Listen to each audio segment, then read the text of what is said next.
말씀입니다. 사도행전 14장 8절에서 18절까지 말씀입니다.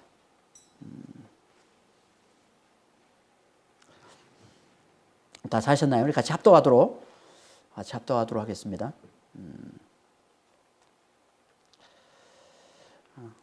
루스드라에 발을 쓰지 못하는 한 사람이 앉아 있는데 나면서 걷지 못하게 되어 걸어본 적이 없는 자라. 바울이 말하는 것을 듣고는 바울이 주목하여 구원받을 만한 믿음이 그에게 있는 것을 보고 큰 소리로 이르되 내 발로 바로 일어서라 하니 그 사람이 일어나 걷는지라. 무리가 바울이 한 일을 보고 루가오니아 방언으로 소리질러 이르되 신들이 사람의 형상으로 우리 가운데 내려오셨다 하여 바나바는 제우스라 하고 바울은 그 중에 말하는 자이므로 헤르메스라 하더라.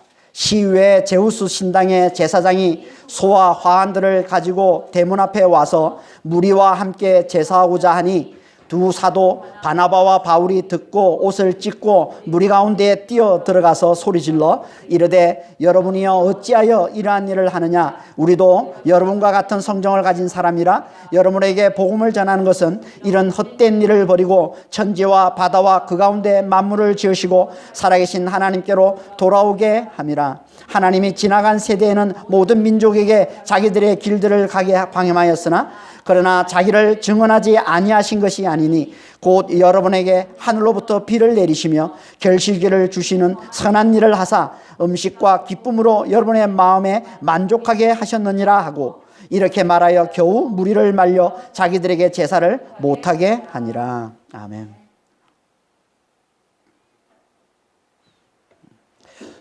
복음을 전하는 것은 이란 제목으로 하나님의 말씀 증거하도록 하겠습니다. 우리는 지금 계속 사도행전 말씀을 함께 나누고 있습니다. 지난 시간 이제 소아시아의 지금은 터키죠.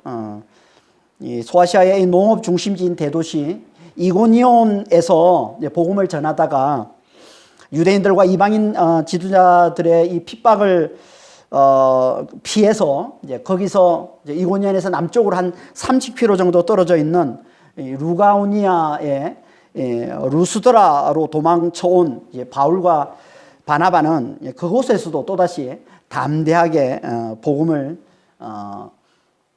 전했다고 했습니다. 이게 이제 지난주 우리 살펴봤던 7절 말씀이죠. 거기서 복음을 전하니라. 그러던 중에 이제 이 루스드라에서 일어난 이 놀라운 사건에 대해서 이제 자세히 말씀해 주고 있는 게 이제 오늘 본문 말씀입니다. 8절 한번 보겠습니다. 루스드라에 발을 쓰지 못하는 한 사람이 앉아 있는데 나면서 걷지 못하게 되어 걸어본 적이 없는 자라. 바울이 복음을 전하고 있을 때 그 자리에 날 때부터 걷지 못하던 자, 곧 한 번도 걸어본 적이 없는 사람이 있었다는 겁니다. 같은 말을 지금 반복하고 있는 거예요. 날 때부터 걷지 못해 당연히 걸어본 적이 없겠죠. 그러니까 반복해서 이제 강조하고 있는 거예요. 진짜 걷지 못하던 자였음을 이제 강조해서 말씀하고 있는 거죠. 그가 이제 바울이 전하는 복음을 듣고 있는데 그런 글을 이제 바울이 주목해서 봤다 이렇게 얘기를 합니다. 9절 10절에 바울이 말하는 것을 듣고는 바울이 주목하여 구원받을 만한 믿음이 그에게 있는 것을 보고 큰 소리로 이르되 내 발로 바로 일어서라 하니 그 사람이 일어나 걷는지라. 주목해서 보니까 그에게 구원받을 만한 믿음이 있는 것을 보고는 큰 소리로 너의 발로 똑바로 일어나라 라고 했고 그랬더니 그가 일어나 걷더라는 겁니다. 그러니까 복음을 듣고 있는 모습을 보고서 그걸 주목해서 보기만 해도 그가 구원받을 만한 믿음이 있는지 없는지를 알 수 있다는 건가요? 알 수 있다는 거죠. 오늘 본문 말씀을 보면. 그렇죠? 주목해서 보기만 해도. 그래서 베드로도요. 예루살렘 성전 미문에서 오늘 본문과 똑같이 날 때부터 못 걷게 된 자가 이제 있어서 그 베드로에게 구걸을 할 때 베드로가 어떻게 또 합니까? 그를 주목해서 보고 그를 일으켰다라고 얘기를 하고 있습니다. 사도행전 3장 3절 8절 16절입니다. 나면서 못 걷게 된 자가 베드로와 요한이 성전에 들어가려 함을 보고 구걸하거늘 베드로가 요한과 더불어 주목하여 이르되 우리를 보라 하니 그가 그들에게 무엇을 얻을까 하여 바라보거늘 베드로가 이르되 은과 금은 내게 없거니와 내게 있는 이것을 내게 주노니 나사렛 예수 그리스도의 이름으로 일어나 걸으라 하고 오른손을 잡아 일으키니 발과 발목이 곧 힘을 얻고 뛰어 서서 걸으며 하나님을 찬송하니 16절에 그 이름을 믿음으로 그 이름이 너희가 보는 이 사람을 성하게 하였나니. 오늘 본문과 대단히 유사한 사건이 사도 베드로를 통해서도 일어났다라고 얘기하고 있습니다. 이게 언제입니까? 성령 강림절이에요. 주님께서 약속하신 성령이 임하신 날에 사도 베드로가 이 예루살렘에 모인 디아스포라, 온 열방에 흩어져 있는 유대인들이죠. 이 디아스포라 이 유대인들에게 예수의 십자가와 부활의 복음을 전한 후에 그걸 확실히 증거하는 표적으로 나타났던 게 이 사건인 겁니다. 성전 미문에 안전병이가 일어난 이 사건인 거죠. 그런 것처럼 이 똑같은 일이 그때로부터 뭐 정확한 연도는 알 수가 없지만 15년 또는 한 18년 정도 아마 지난 후로 볼 수 있는데요. 그때 이 이방인 땅 이 소아시아에서 사도 바울이 이방인들에게 예수의 십자가와 부활의 복음을 전한 후에 우리 앞에서 살펴봤잖아요. 그렇죠? 앞에서 우리가 13장에서 십자가 부활의 복음을 바울이 전하지 않습니까? 전한 후에 그걸 확실히 증거하는 표적으로 똑같은 일이 일어나고 있다는 거예요, 지금. 그러니까 못 걷는 자가 일어나 걷게 되는 이 표적은요, 예수 안에서의 죽은 자의 부활을 보여주는 대표적인 표적을 말하는 겁니다. 그래서 이 부활이라는 이 단어와 일어나다는 이 단어가 같은 단어예요. 부활을 헬라어로 아나스타시스라고 그러는데요. 일어나다는 단어가 아니스테미 동사형이에요. 이 아니스테미 이 동사에서 나온 명사형이 아나스타시스 부활이라는 말이에요. 같은 단어예요. 그러니까 부활을 나타내는 표적으로 하나님께서 성경에서 자주 쓰고 있는 사건이 뭐냐면 그게 못 걷는 자가 일어나는 사건. 그걸 대표적으로 보여주는 사건이 바로 못 걷는 자가 일어나는 사건이라는 겁니다. 그러니까 날 때부터 못 걷는 자는 죄로 인해 죽을 수밖에 없는 우리 모두를 나타내는 겁니다. 날 때부터 못 걷는 자예요. 사도행전 3장에 성전 미문에서 안전병이 날 때부터 못 걷는 자. 오늘 바울이 또 이적을 베푼 이 루스드라의 이 못 걷는 이 사람도 날 때부터 못 걷는 자. 그러니까 우리가 죄로 인해서 죽을 수밖에 없는 우리 모두를 나타내는 것이고요. 그런 그가 일어나 걷는 건 예수의 이 십자가와 부활의 이 복음을 듣고 진리를 깨달은 자, 곧 예수와 함께 내가 죽고 이제 내 안에 그리스도께서 사심을 알아보는 자는 이제 성령으로 부활을 사는 자가 되었음을 나타내 보여주는 표적인 겁니다. 표적. 대표적인 표적이 되는 거예요. 그래서 유대인의 사도 베드로와 이방인의 사도 바울이 똑같이 예수의 십자가와 부활의 복음을 전한 후에 성령께서 그들을 통해서 똑같이 이 놀라운 표적을 나타내 보여주시더라는 겁니다. 그런데 성령께서 누구에게 이 표적을 나타내 보여주신다고 합니까? 구원받을 만한 믿음이 있는 자. 구원받을 만한 믿음이 있는 자.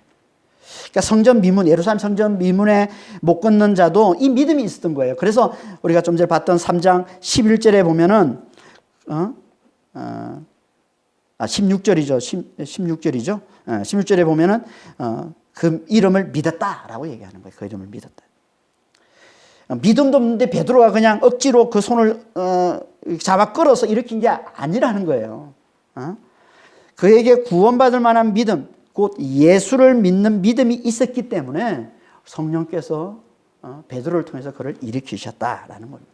구원받을 만한 믿음이 있었다는 거예요. 구원받을 만한 믿음이 뭡니까? 구원받을 만한 믿음은요, 하나님의 은혜와 긍휼이 없으면 자신은 죽을 수밖에 없는 너무나 연약한 자임을 알아보고 하나님의 은혜와 긍휼만을 간절히 구하는 거, 하나님의 은혜와 긍휼만을 간절히 의지하는 걸 말하는 겁니다. 그런 자들은요, 예수의 복음을 들으면 어떻게 됩니까? 예수께서 바로 우리의 구원을 위해 보내신 하나님의 은혜와 긍휼임을 바로 알아보고 그분의 십자가와 부활만을 굳게 붙드는 믿음, 굳게 붙드는 이 마음을 갖게 된다는 거예요. 이게 구원받을 만한 믿음, 곧 예수를 믿는 믿음이라는 겁니다. 그러니까 날 때부터 못 걷는 자였던 그에게 이게 있었다는 거예요. 하나님의 은혜와 긍휼만을 간절히 의지하는, 예수만을 굳게 붙드는 이 마음, 이 믿음, 이게 있었다는 겁니다.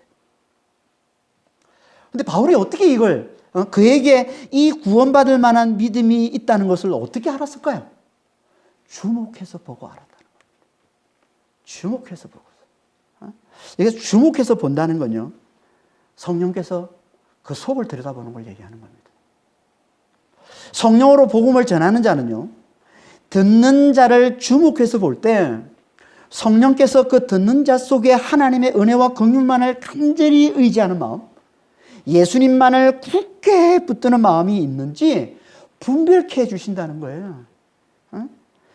그가 지금 얼마나 하나님의 은혜와 긍휼을 간절히 구하고 있는지, 그가 지금 얼마나 예수의 이 부활의 은혜가 자신에게 임하기를 얼마나 간절히 구하고 있는지를 깨워줘 주신다는 거예요.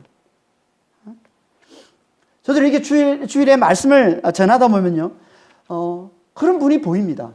말씀을 듣는 성도들 가운데 그런 분이 보이는 거예요. 지금 하나님의 은혜와 긍휼을 얼마나 간절히 구하고 있는지 그 마음이 느껴지는 분이 있어요.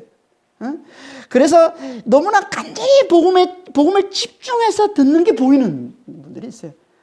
그런 분을 보면 내 안에서도 간절히 기도하는 마음이 생기는 거예요. 저 영혼에게 지금 부활의 은혜가 표적으로 임하게 해달라는 간절한 기도가 나와요. 그리고 환경이 허락이 되면 그런 영혼을 주목해서 보고 손을 얹고 기도하고 그리고 표적을 행하게 됩니다. 환경이 허락이 되면. 이게 성령의 역사십니다. 성령이 이끌려서 이렇게 행하게 되는 거예요. 이게 성령의 역사심이라고 하는 겁니다. 그러니까 바울은 지금 복음을 전하면서 그런 영혼을 만난 거예요. 예수의 복음을 너무나 간절한 마음으로 듣고 있는 영혼을 만난 거예요. 그 부활의 은혜에 너무나 목말라 하고 있는 영혼을 지금 만난 거예요, 바울이. 그래서 성령께 이끌려서 그 영혼을 주목해서 보고, 그에게 구원받을 만한 믿음이 있음을 보고는 큰 소리로 일어나라 했던 것이고, 그러자 성령께서 역사하셔서 그 영혼이 뛰어 일어나 걸었다. 그냥 일어난 게 아니라 뛰어 일어나. 이거 뛰다는 단어를 쓰고 있는 거예요. 여기 우리 번역은 그냥 일어나 걸었다 이렇게 되지만 실제로는 뛰다는 단어야. 점프하다는 단어야. 뛰어 일어나 걸었다.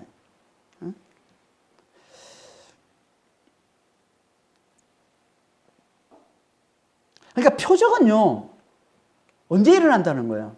표적은 우리가 간절히 예수의 복음을 의지할 때, 그러니까 부활의 은혜가, 예수의 그 부활의 은혜가 내게 임하길 간절히 구할 때 성령께서 나타내 주시는 거예요. 이게 표적이라는 겁니다.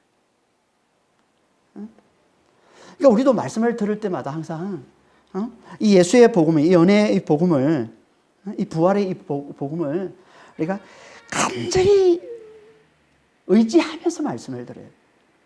이 부활의 은혜가 지금 내게 임하기를 간절히 구하면서 말씀을 들어야 성령께서 표적을 나타내 주시는 겁니다. 그러면 성령께서 반드시 표적을 나타내 주세요. 본문에서 얘기하고 있는 것처럼 그냥 당장 일어나 걷게 하는 이런 놀라운 표적은 아니라 할지라도 이 부활의 은혜의 표적으로 모든 지각에 뛰어난 하나님의 평강이 예수 그리스도 안에서 우리의 마음과 생각을 지켜주시는 이 놀라운 이 은혜를 반드시 누리게 해주신다는 겁니다. 이게 빌립보서 4장 6절 7절 말씀이잖아요. 빌립보서 4장 6절 7절 이렇게 말씀하고 있죠. 아무것도 염려하지 말고 오직 모든 일에 기도와 간구로 너희 구할 것을 감사함으로 하나님께 알아라. 그리하면 모든 지각에 뛰어나신 하나님의 평강이 예수 그리스도 안에서 너희 마음과 생각을 지키시리라. 눈에 보이는 놀라운 표적, 진짜 먹고 사람이 진짜 막 일어나 이런 표적은 아니라 할지라도 반드시 하나님께서 주시는 표적이 있는데 그게 뭐냐면 모든 지각에 뛰어난 하나님의 평강이 우리의 생각과 우리의 마음을 지켜주시는 하나님의 평강을 누리는 이 놀라운 표적을 반드시 누리게 주신다는 겁니다. 그러니까 우리는 복음을 잘 듣고 이 부활의 은혜가 지금 내게 임하기를 간절히 구하면서 말씀을 듣는 자가 되어야 된다는 겁니다. 이렇게 바울이 성령으로 말미암아 놀라운 표적을 행하자 그곳에 있던 무리들이 어떻게 반응을 했다고 합니까? 신들이 사람의 모습으로 내려왔다면서 그들을 신들로 숭배하려 들더라는 겁니다. 그게 11절 12절 말씀이죠. 무리가 바울이 한 일을 보고 루가오니아 방언으로 소리질러 이르되 신들이 사람의 형상으로 우리 가운데 내려오셨다 하여 바나바는 제우스라 하고 바울은 그 중에 말하는 자이므로 헤르메스라 하더라. 이 모인 무리들이 지금 바울이 행한 이 기적을 보고는 신들이 우리에게 내려왔다. 그러면서 그를 제우스, 헤르메스 이렇게 불렀다는 거예요. 이 반응을 보면 이곳은 유대인의 해당이 아닐 가능성이 아주 높은 거죠. 유대인들이 이런 반응을 나타낼 일이 없으니까. 우리가 앞에서 13장에서도 그렇고 14장 앞부분도 그렇고 이 안디옥에서 복음을 전할 때 바울이 그리고 이 이고니온에서 복음을 전할 때 다 어디서 복음을 전했다고 합니까? 유대인 회당에서 복음을 전했다고 그랬어요. 그런데 오늘 본문에서는 유대인 회당이라는 말이 없습니다. 그러니까 이곳에는 유대인과 유대인 회당이 없는 곳이에요. 루스드라는. 이 말은 곧 이곳은 안디옥이나 이고니온 같은 이 문명이 발달된 대도시가 아니라는 거예요. 물론 이것도 로마의 식민지였지만 다른 곳에 비해서 규모가 작은 시골 도시 같은 곳, 이곳이 이제 루스드라였다는 거예요. 그래서 이곳은 문명이 그렇게 크게 발달하지는 않았고 또 헬라의 전통적인 이 문화가 깊게 남아 있었던 거예요. 그걸 잘 보여주는 게 그들이 그리스 신화에 나오는 이야기를 실제로 그대로 믿고 있었다는 거예요. 이걸 잘 보여주는 게. 그러니까 이 무리들은 바울을 통해서 못 걷는 자가 일어나 걷는 걸 보고는 루가오니아 방언으로, 그러니까 표준어가 헬라어인데 그러니까 방언 사투리를 쓰고 있는 거죠. 이것만 봐도 대단히 이 사람들이 여기 모인 사람들이 대단히 시골스러운 좀 이렇게 순박한 사람들이라는 것을 느낄 수가 있습니다. 이들이 이걸 보고는 루가니아 방언으로 크게 소리쳤다는 거예요. 신들이 사람의 모양으로 내려왔다. 그리고는 바나바를 제우스. 바나바가 좀 나이가 들어 보였던 거예요. 그러니까 바나바를 제우스로 부르고 그리고 말하는 자였기 때문에 이 바울은 헤르메스 이렇게 불렀다는 겁니다. 제우스와 헤르메스는요 그리스 신화에 나오는 두 신을 말하는 겁니다. 제우스는 뭐 사람들이 다 잘 알죠. 제우스는 모든 신들의 아버지라 불리는 최고의 신을 말하는 게 이 제우스예요. 그리고 헤르메스는 그 아들, 이 제우스의 아들로 투구와 발에 날개가 달려 있어서 신들의 소식을 가장 빠르게 전하는 신들의 전령사, 신들의 대변인 역할을 하는 신을 말하는 겁니다. 이게 헤르메스예요. 그래서 말하는 자 바울을 헤르메스라고 했던 겁니다. 제우스는 최고의 신이었기 때문에 당시 이 헬라권에 속해 있던 모든 지역에서 가장 많이 섬기는 신이었어요. 제우스는. 당연히 이 루가오니아를 비롯한 이 갈라디아 지방에서도 이 제우스를 수호신으로 섬기고 있었던 겁니다. 그리고 루스드라에 바로 그 제우스 신전이 있었습니다. 루스드라에. 따라서 그곳엔 그만큼 제우스를 열심히 잘 숭배하던 곳이었기 때문에 그곳에는 제우스에 대한 전설도 많이 있었습니다. 그 중에 라틴 신, 로마 시인이죠. 라틴 신. 로마 시인인 오비시 쓴 이 변신이라는 책에서 전하는 전설이 유명했습니다. 당시에. 그 전설을 보면 이런 내용이에요. 주피터와 머큐리, 라틴 시인이기 때문에 이제 주피터와 머큐리라는 신으로 이제 표현하고 있는데 원래 주피터와 머큐리는 로마 신화에 나오는 제우스와 헤르메스 신이라고 보면 돼요. 그러니까 그리스 신화의 제우스와 헤르메스를 로마 신화에서는 이 주피터와 머큐리라고 하는 겁니다. 그러니까 똑같은 내용을 신의 이름만 명칭만 바꾸어서 이제 쓰고 있는 게 이제 그리스 신화, 로마 신화잖아요. 그러니까 주피터와 머큐리, 이 책에는 주피터와 머큐리라고 하지만 실제로는 제우스와 헤르메스를 얘기하는 거죠.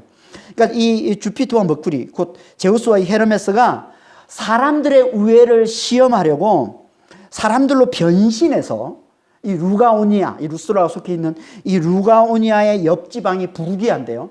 이 부르기아 산지에 내려와서 사람들을 찾아다녔다는 거예요. 사람들이 우애를 시험해 보려고. 그런데 사람들이 다 그들을, 이 두 사람을 거절하고 문전박대하더라는 겁니다.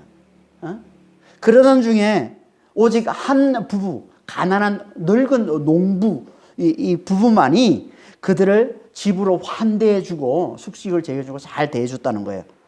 그래서 나중에 이 늙은 이 가난한 이 부부만 상 정상에 피신시켜 놓고 그 마을과 그 마을 사람들 모두를 다 폭풍을 일으켜서 다 삼켜서 멸해버리고 그 늙은 부부들에게는 큰 상을 주었다는 이야기가 전해져 오는 전설인 겁니다. 이 신화, 이 전설에 대해서 잘 알고 있었을 거예요. 루스드라 사람들은. 제우스를 숭배하고 있었으니까. 그러던 그들이 바나바와 바울이 와가지고 두 사람이 와서 못 걷는 자를 일어나 걷게 하는 이 놀라운 이적을 행하는 걸 보고는 이들이 바로 그 신화에서 말하고 있는 제우스와 헤르메스라고 여기고 자기들은 부르기아 사람들처럼 그렇게 그들을 무시하다가 멸망당하지 않겠다고 이들을 신처럼 신들로 잘 환대해주고 잘 섬겼다는 겁니다. 그걸 얘기해주고 있는 거예요. 본문에서. 그 13절에 이렇게 말씀하고 있는 거예요. 시외 제우스 신당의 제사장이 소와 화환들을 가지고 대문 앞에 와서 무리와 함께 제사하고자 하니. 여기 보면 대문이라고 되어 있는데 성문을 말하는 겁니다. 성문. 그러니까 이 루스드라 성의 이 문, 성문을 말하는 건데요. 당시엔 이 성문 안쪽이 항상 광장이 있어요, 광장. 그리고 그 시에, 그 성에서 일어나는 무슨 큰 일의 재판이라든지 아니면 큰 모임 또는 큰 회의 같은 건 다 이 광장에서 일어났습니다. 사람들이 많이 모여있는 광장에서. 그러니까 바울은요, 그 루스드라로, 이고니온에서 피신해서 루스드라로 가서 이 광장에서 복음을 전했던 거예요. 이 광장에 모여있는 사람들을 대상으로 해서 복음을 전했던 것이고, 그곳에서 이적을 행하자 모인 무리들이 그걸 보고 신들이 인간으로 변신해서 내려온 것으로 그렇게 여기고, 이 제우스 신전의 제사장이 소와 꽃들을 가져와서 그들에게 제사를 지내려고 했다라는 겁니다. 우리가 볼 때는 대단히 미개해 보이죠. 어떻게 사람들을 신으로 이렇게 여기고 사람들에게 제사를 지내려 할까? 하지만 그 실상은요, 지금 우리들 모습과 똑같습니다. 우리들 모습과 똑같습니다. 예나 지금이나 사람들은요, 능력을 행하고 기적을 행하는 자들을 신처럼 떠받듭니다. 그렇잖아요. 지금 안 그렇습니까? 지금 놀라운 능력을 행하는 사람들은 신처럼 떠받들죠. 그래서 다들 그렇게 자기 힘과 능력을 자랑하는 겁니다. 왜? 자기도 신처럼 떠받들리고 싶어서. 그러니까 우린 다 힘 있는 사람을 섬기면서 그들의 도움을 받아서 자기를 높이려고 하는, 사람들로부터 자기를 높이기 위해 안간힘을 쓰며 살아가는 그런 인생들이에요. 우린 다. 힘 있는 사람을 섬기면서 그들의 도움을 받아서, 그 신의 도움을 받아서 자기가 또 힘 있고 또 능력 있는 사람이 돼서 자기가 신처럼 자기 사람들 위해 자기를 높이고자 하는 그런 삶을 사는 게 이게 인생들이란 말이에요. 그게. 그걸 성경에서는 율법 아래 사는 자라고도 하고, 그걸 또 다른 말로 돈을 좋아하는 자, 돈을 사랑하는 자라고도 하는 겁니다. 똑같은 거라는 거예요. 누가복음 16장 14절 15절입니다. 바리새인들은 돈을 좋아하는 사람들이라 이 모든 것을 듣고 비웃거늘 예수께서 이르시되 너희는 사람 앞에서 스스로 옳다 하는 자들이나 너희 마음을 하나님께서 아시나니 사람 중에 높임을 받는 것은 하나님 앞에서 미움을 받는 것이니라. 율법에 사로잡혀서 늘 행위로 어렵다함을 얻으려는 이 율법에 열심히 사람들이 바리새인들이잖아요. 그런데 이 바리새인들을 뭐라고 불러요? 돈을 좋아하는 사람, 돈을 사랑하는 사람이란 말이에요. 이 디모데전서 6장 10절에 보면 이제 똑같은 말을 돈을 사랑하는 사람 이렇게 표현하고 있는 거예요. 똑같은 단어는. 돈을 사랑하는 사람. 그러니까 율법에 열심히 내고 하나님의 말씀을 지켜서 옳다고 의롭다움을 받으려고 하는 사람들은 다 이면에는 뭐가 있다는 거예요. 세상 사람들과 다 똑같이 돈을 사랑하는 마음이 있다는 거예요. 그 이면에는 다 똑같은 거라는 거예요. 율법에 열심히 내는 사람이나 세상 사람들, 열심히 돈을 쫓아 사는 사람들은 똑같다는 거예요. 다. 그 이면 똑같다는 거예요. 그리고 또 이 돈을 사랑하는 사람, 율법에 열심히 내고 또 돈을 사랑하는 사람들 그 이면에는, 그 마음에는 또 다 뭐가 있다는 거예요? 사람들 중에 자기를 높이려는 교만이 있다는 거예요. 교만이. 하나님은 아시나니 그 마음이 사람들 중에 자기를 높이는 그게 있다는 거예요. 하나님께 미움을 받는 그게 있다는 거예요. 그게 뭐예요? 그게 교만. 그게 자기가 신이 되려고 하는, 자기가 하나님이 되려고 하는. 다시 말해서 힘 있는 자를 숭배하고 능력 있는 사람, 부유한 자를 숭배해서 그들의 도움을 받아 자기도 힘이 있고 자기도 능력이 있는 사람이 돼서 그렇게 신처럼 떠받들리고 싶어하는, 자기가 하나님이 되려고 하는, 하나님이 가장 미워하는, 가장 가증스러운 이 우상 숭배가 그 속에, 그 마음 속에 또아리를 틀고 있다는 거예요. 누가? 율법 아래 있는 사람들이나 돈을 좋아하는 사람이나 다, 모든 사람들이 다 그걸 말씀하고 있는 겁니다. 그 속에 하나님은 아시나니 그 마음 속에는 자기를 높이려는 마음이 있다는 거예요. 이 우상 숭배가 있다는 거예요.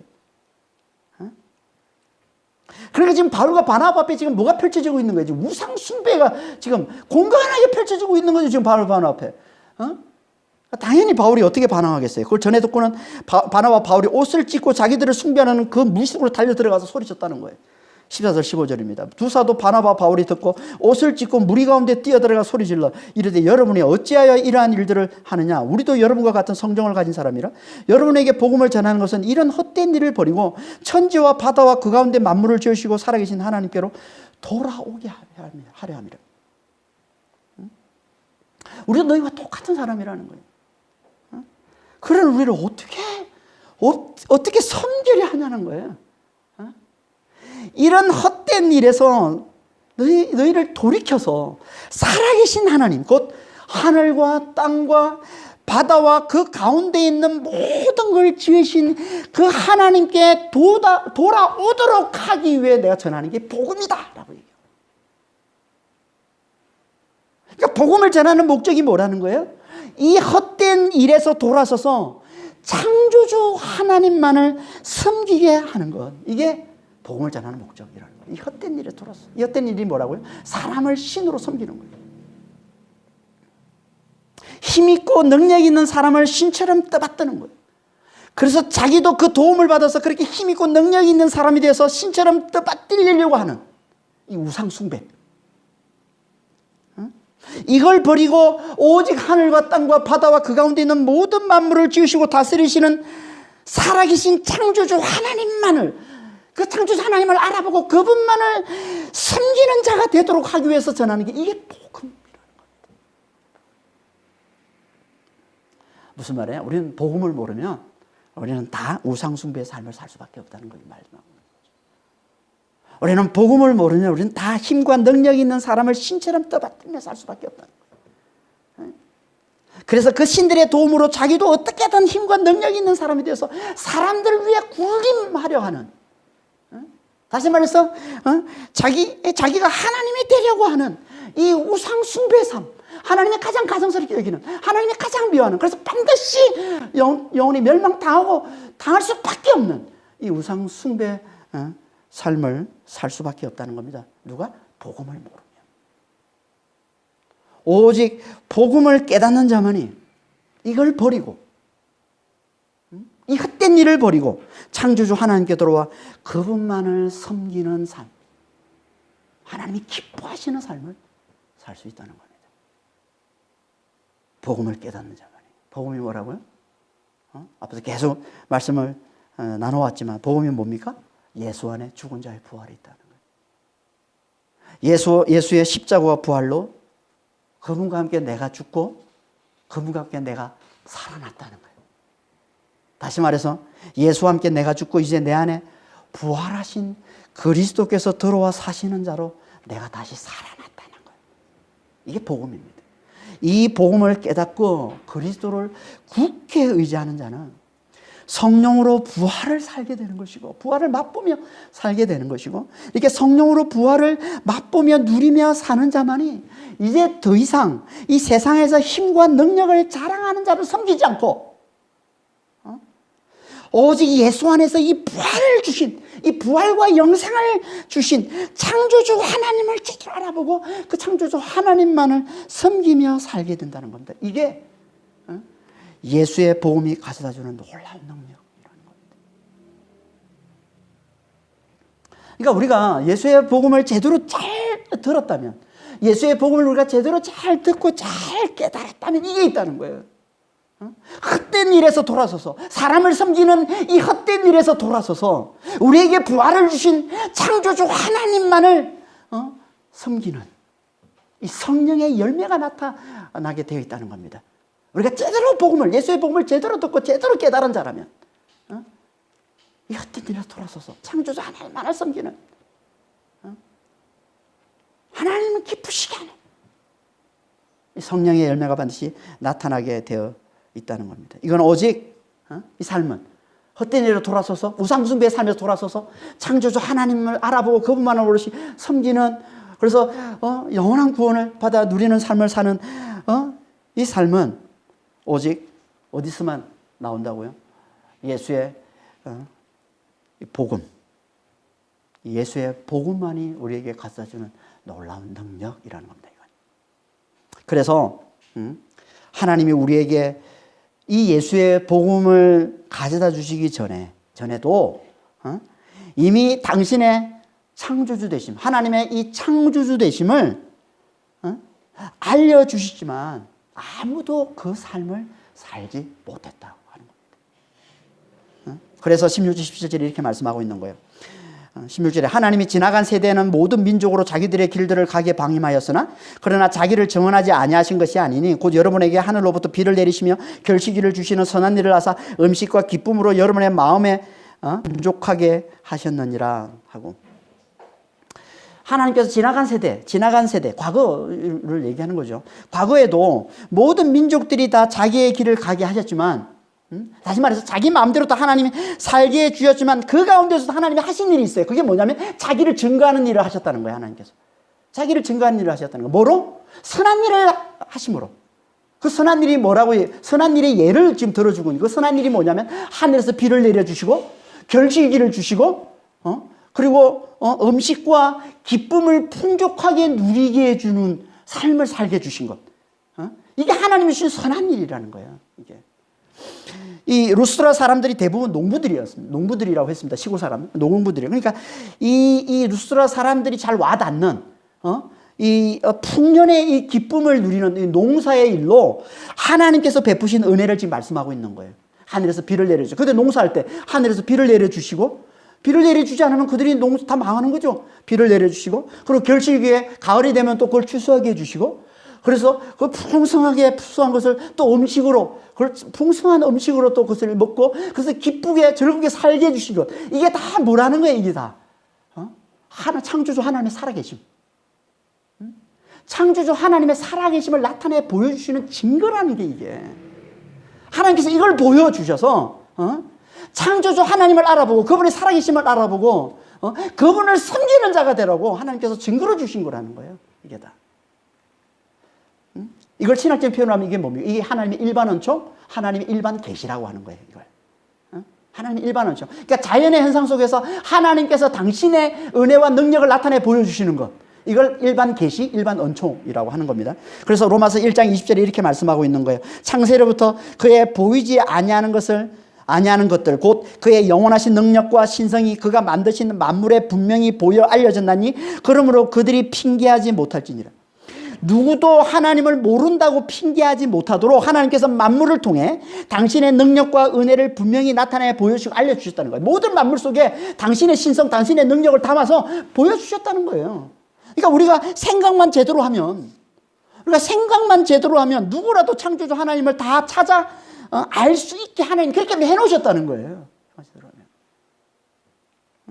하지만 사람들이 다 그 생각이 허망해지고 그 마음이 어두워져서 하나님께 영광도 돌리지 않고 감사도 돌리지 않고 오히려 하나님의 영광을 사람과 짐승 모양의 우상으로 다 바꿔버렸다는 거예요.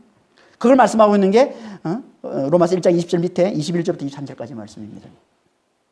하나님을 알되 하나님을 영화롭기도 아니하며 감사하지도 아니하고 오히려 그 생각이 허망하여지며 미련한 마음이 어두워졌나니 스스로 지혜 있다 하나 어리석게 되어서 썩어지지 아니할 하나님의 영광을 썩어질 사람과 새와 짐승과 기어다니는 동물 모양의 우상으로 바꾸었느니라. 여기 보면 생각이 허망해졌다라고 해요. 생각이 허망해져서 생각이 허망해져가지고 애들이 다 우상 숭배하는, 다 우상을 숭배하는 자로 하나님의 영광을 썩어질 것으로 바꿔버렸다 이렇게 얘기하고 있는 거예요. 생각이 허망해져서. 여기 생각이 허망해졌다는 이 말은요, 좀 정확하게 번역을 하면 생각 안에서 헛되어졌다.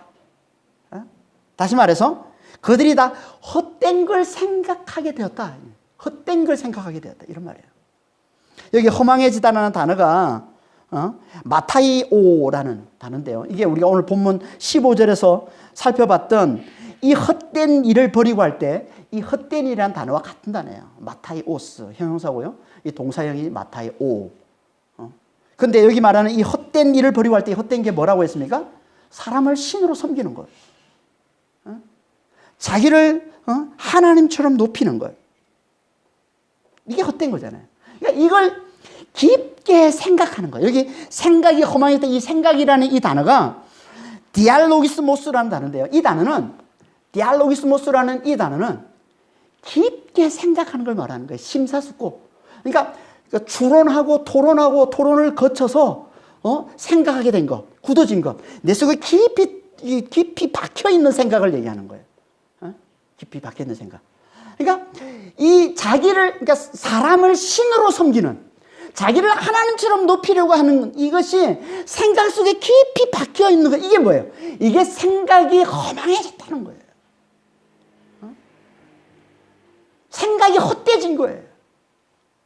사람을 신으로 섬기고 자기를 하나님처럼 높이려고 하는 이게 그 생각 속에 깊이 박혀 있는 거예요. 이게 생각이 허망해진 것이고, 이걸 다른 말로 마음이 어두워졌다라고 하는 것이고, 또 이걸 다른 말로 23절 밑에 24절에 보면 마음의 정욕, 마음의 욕심이라고 하는 겁니다. 다 같은 말을 하고 있는 거예요. 이게 마음의 욕심이에요. 자기가 하나님처럼 되려고 하는, 자기를 높이려고 하는 이게. 그러니까 우리의 생각과 우리의 마음이 이렇게 허망해지고 어두워졌기 때문에 하나님이 아무리 이 자연을 통해서 일반 계시로 창조주 하나님의 살아계심을 보여줘도 절대 깨닫지를 못한다는 거예요. 우리의 생각이 허망해서 우리의 마음이 어두워져 버렸기 때문에 하나님이 아무리 자연을 통해서 가르쳐줘도 깨닫지를 못한다는 거예요. 그래서 우상을 숭배하는 자로 전락하고 만다는 겁니다. 우리가 다. 그래서 하나님께서 어떻게 하셨어요? 특별 계시로 예수님을 보내셨다는 거예요. 예수님은 특별 계시예요. 특별 계시. 특별 계시로 예수님이 오셔서 창조주 하나님의 그 살아계심을 우리에게 깨우쳐 주시더라는 거예요. 예수님이 오셔서. 어떻게? 그분이 오셔서 우리의 육체와 함께 우리의 이 헛된 생각, 우리의 이 어두운 마음, 우리의 이 마음의 정욕, 우리의 이 마음의 이 욕심을 십자가에 못 박으시고 다시 살아나심으로, 그래서 성령으로 우리 안에 들어오셔서 우리에게 당신의 그리스도의 생각과 그리스도의 이 마음을 주심으로 우리가 창조주 하나님을 제대로 알아보고 그분만을 높이고 그분만을 자랑하며 그분만을 섬기게 해주셨다는 거예요. 그래서 이제 우리가 영원토록 하나님이 우리에게 주시는 이 구원, 이 부활과 영생을 영원토록 누리며 살게 해주셨다는 것, 이게 예수의 은혜의 복음이라는 겁니다. 그러니까 우리는 예수의 십자가와 부활의 이 복음을 잘 듣고 이 복음을 잘 깨달아야만 하나님의 백성이 되어서 창조주 하나님만을 오롯이 섬기면서 하나님 우리에게 베푸시는 그 영원한 구원을 우리가 영원토록 누리며 살게 된다는 겁니다. 아니면 우리는 끝까지 어디에 사로잡혀 살게 됩니까? 헛된 생각과 어두운 마음에 사로잡혀 살게 돼요. 헛된 생각과 어두운 마음이 뭐라고요? 사람을 신으로 섬기는 거예요. 우상 숭배의 삶. 자기를 하나님처럼 높이려고 하는 삶. 여기에 사로잡혀서 끝까지 사람을 숭배하면서, 힘 있는 사람, 능력 있는 사람들을 숭배하면서, 그 사람의 도움을 받아서 자기도 그렇게 힘 있는 사람, 능력 있는 사람에 대해서 신처럼 하나님처럼 이렇게 뜨받들려 살기를 애쓰다가 결국 다 영원한 멸망으로 들어가고 만다는 겁니다. 이 헛된 생각, 헛된 마음에 사로잡혀 있으면, 힘 있는 사람을 섬기는 사람, 이 우상숭배의 삶을 살게 되면, 여러분, 세상에 힘 있는 자를 숭배하면서 살면은요, 어떤 인생인 줄 아십니까? 세상에 아무리 힘 있는 사람, 세상에 가장 힘이 있는 사람이라 할지라도 감당할 수 없는 이 죽음의 공포와 이 재앙이 들이닥칠 때, 그때 세상에 힘 있는 사람을 숭배하며 사는, 그게 인생의 골로 알고 숭배하며 사는 사람은요, 어떤 반응이 나올까요? 한 가지 반응밖에 없습니다. 두려움으로 하는 가득한 반응이 나오는 거예요. 세상에 힘 있는 자를만 숭배하며 사는 사람은요, 그 세상에 힘 있는 자가 감당할 수 없는 죽음의 공포와 이 재앙이 들이닥칠 때 두려움으로, 공포로, 불안함으로 가득 찬 삶을 살게 되는 겁니다. 이게 지금 코로나19 이 바이러스, 이 전염병 앞에 이 세상이 나타내 보여주고 있는 모습인 거지. 두려움으로, 걱정으로, 불안으로, 공포로 벌벌 떨고 있는 이 모습인 거예요. 이 세상의 힘, 세상의 능력, 세상의 강함, 그만 숭배하던 자들은 그들도 어찌할 수 없는 이 죽음의 공포가 몰려올 때, 이 죽음의 재앙이 몰려올 때 두려움에 매몰되고 마는 거예요. 두려움에 매몰되고 마는 겁니다. 하지만 예수의 이 은혜의 복음, 이 십자가와 이 부활의 복음을 잘 듣고 이 진리를 깨달은 자들은, 그래서 성령으로 부활을 사는 자임을 알아보는 자들은 절대 두려움에 매몰되지 않습니다. 아니, 두려움은 느껴요. 우리도 육신이 있으니까 두려움은 느껴요. 하지만 그 두려움 가운데서도 우리는 부활을 소망하면서 하나님 우리에게 주신 우리 성령 안에서 부활을 사는 자임을 알아보는 자는 그 영원한 부활이 있음을 알기에 그 부활을 소망하면서 이 두려움을 견뎌내고 이겨내고 넉넉히 승리하는 삶을 살아낸다는 겁니다. 이게 창조주 하나님을 섬기는 자들, 하나님의 백성들의 모습이라는 거예요. 그러니까 우리 하나님께서는 우리가 이 예수의 복음, 이 예수의 은혜의 복음, 이 십자가, 이 부활의 복음을 좀 잘 듣고 잘 깨달아서 우리에게 부활을 주신 그 창조주 하나님을 제대로 알아보고 그분만을 오롯이 섬기는 삶을 살아내는 자가 되기를 원하는 거예요. 그래서 세상에 어떤 환난이 와도, 세상에 어떤 재앙이 들이닥쳐도 거기에 두려움에 매몰되지 않고 부활의 소망을 품고서 하나님이 주신 이 부활의 소망을 더 굳게 붙들고서 그 두려움을, 그 환난을 넉넉히 이겨내는 그 성령의 놀라운 능력을 누리며 사는 그런 믿음의 성도들이 다 되시기를 원하는 겁니다. 그런 믿음의 성도들, 그런 하나님의 백성들이 다 되시기를 예수님으로 축원합니다. 기도하겠습니다. 하나님 아버지, 세상에서 힘 있는 자, 세상에서 능력이 있는 자들을 섬기며 그들을 통해서 그들의 도움으로 자기도 힘 있는 자, 자기도 능력 있는 자가 되어서 하나님처럼 신처럼 그렇게 높임받고자 하는 그런 헛된 생각, 그런 어두운 생각에 사로잡혀 있는 자들은 세상에서 일어나는, 세상에 아무리 강한 능력을 가진 자라도 감당할 수 없는 죽음의 공포, 죽음의 이 재앙이 들이닥칠 때 주님, 그들은 두려움과 공포에 매몰될 수밖에 없습니다. 주님. 그래서 많은 사람들이 이런 전염병 앞에서 아버지요, 정말 온갖 두려움으로 벌벌 떨고 공포로 벌벌 떨고 있는 모습으로 나타나는 걸 보게 됩니다. 주님. 하지만 우리 믿는 자들은 주님, 하나님을 믿고 하나님을 따르는 저희들은 주여 정말 이 두려움에 매몰되지 않도록 주여 도와주시옵소서. 그러려면 주님, 정말 예수의 복음, 예수의 이 십자가와 이 부활의 복음을 잘 듣고 내 안에 그리스도가 사심을, 성령으로 부활을 사는 자임을 잘 알아보고 우리에게 부활을 주신 그 창조주 하나님만을 그렇게 잘 섬김으로 성령께서 우리에게 주시는 아버지요, 그 부활을 맛보고 누림으로 주님, 아무리 큰 환난이 들이닥쳐도, 아무리 큰 재앙이 들이닥쳐도 주님 두려움에 매몰되지 않고 아버지 하나님 그 두려움을 견디고 그 두려움을 이겨내는 삶을 잘 살아낼 수 있도록 그 안에서도 하나님으로 기뻐하고 하나님으로 즐거워하고 하나님 맡기신 사명을 잘 감당해내는 정말 하나님의 백성된 삶을 잘 살아내는 저희들이 다 될 수 있도록 저희들 축복해 주시고 인도하여 주시옵소서. 감사하며 우리 주 예수 그리스도로 기도합니다. 아멘.